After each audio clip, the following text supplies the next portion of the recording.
From the studios of Books in Motion, this is Stephanie Brush reading Murder on the Cutting Room Floor by Larry Names. Now let's begin with Murder on the Cutting Room Floor, Chapter 1. A cacophony of voices rumbled through the crowded Keystone Studio commissary, but none of the 100-plus employees of the motion picture company really noticed the din, especially Maisy Malone.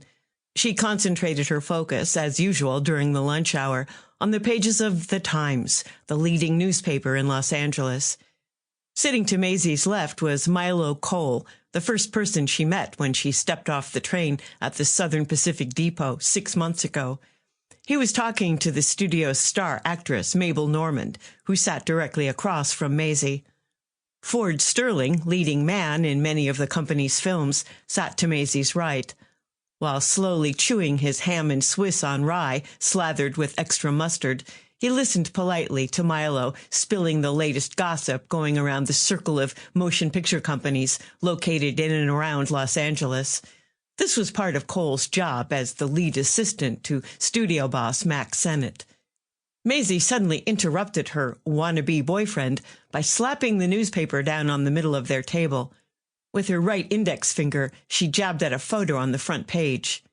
There he is, our country's newest president, Thomas Woodrow Wilson, sworn in today back in Washington about 3 hours ago, all because the Republican Party didn't have the good sense to give their nomination back to the best man for the job, our former president, Theodore Roosevelt. Milo, Mabel, and Ford instantly shifted their attention to Maisy. The two men sat silently. Not so her best friend. Come on, Maze, can't you leave politics alone? The election was 4 months ago.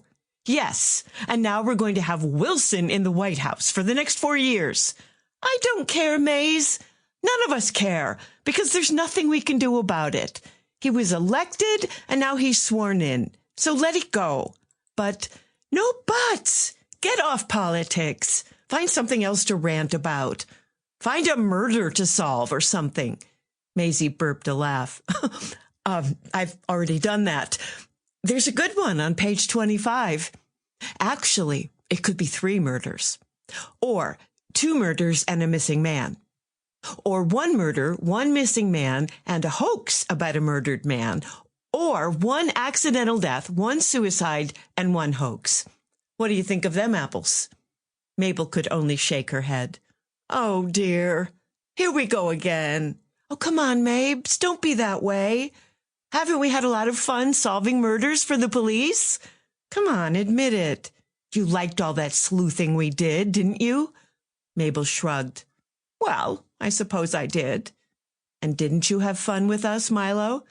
Cole's reaction mimicked Mabel. I guess. When Maisy turned to him, Sterling threw up his hands. Oh, no, not me. I want no part of your sleuthing. Okay, you're not in, but you have to admit you've enjoyed seeing us do it, haven't you? Ford surrendered. I'll give you that much, Maisy. Watching you and Mabel gad about has been entertaining. And I have to admit I'm quite impressed by your results. Thank you, Ford. Maisy turned to her best friend. So what do you say, Mabes? Do you want to follow up on this with me? Or do Milo and I go it alone? Cole jumped back. Hey, who said I wanted to be a part of this? You hardly included me in your last caper, so why should I want to be a part of this one? Maisy patted his hand. Look at it this way, Milo dear. Just think of the time you'll get to spend with me. Mabel pounded in the last nail with a vampish grin. And with me. Milo nodded. Okay, I'm in. But can we start on this after work? I've got too much to do this afternoon as it is. Satisfaction blossomed on Maisy's face. After work it is. Dinner for 3, kids, at our favorite diner, say 6 o'clock. Maisy's fellow amateur detectives agreed to her proposal, but with very little enthusiasm. Mabel met Maisy and Milo at Levy's restaurant that evening to discuss how they would go about investigating the mysterious death of Nettie Soards, the whereabouts of a man who had been missing for 6 weeks, the alleged suicide of an unknown man, and the body of a 4th man. I have to tell you, Maze, Sample complete. Ready to continue?